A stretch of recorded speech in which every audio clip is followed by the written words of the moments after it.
কথাই আছে দুধে পানি মেশায়, আর এই তৃণমূল পানিতে দুধ মিশাচ্ছে। 80 লাখ আদিবাসী আছে আর 1.5 কোটি আদিবাসী সার্টিফিকেট দেওয়া হয়ে গেছে। তাহলে কারা পাচ্ছে আদিবাসীগুলো সার্টিফিকেট গুলো?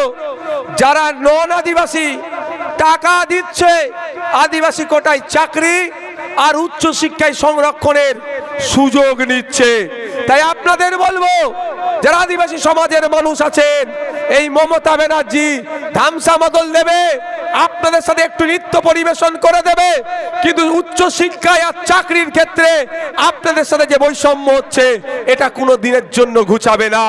আর অমিত শাহজি, শুভেন্দু অধিকারী হয়তো কোন আদিবাসী বাড়িতে গিয়ে খাবে, অতটুকুই হবে, ফটো তুলবে, ভিডিও করবে, পাবলিসিটি নেবে, কিন্তু প্রকৃত অর্থে 6% যে সংরক্ষণ আছে চাকরি উচ্চ শিক্ষায় আদিবাসীদের জন্য, সেই প্রকৃত আদিবাসী 6% সংরক্ষণ পাচ্ছে না।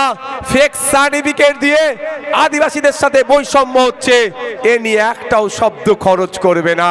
তাই বন্ধুগণ, যদি মনে করেন আদিবাসীদের হয়ে আওয়াজ তোলা দরকার, দলিতের হয়ে আওয়াজ তোলা দরকার, আমি জোর গলায় বলছি, অন্য কেউ আওয়াজ তুলবে না, সব ধান্দাবাজি করবে, নিজের স্বার্থ চরিতার্থের কথা বলবে, একমাত্র লাল ঝান্ডা আর খামচিহ্নই আদিবাসী দলিত মুসলমানের জন্য আওয়াজ তুলছে আর তুলবে।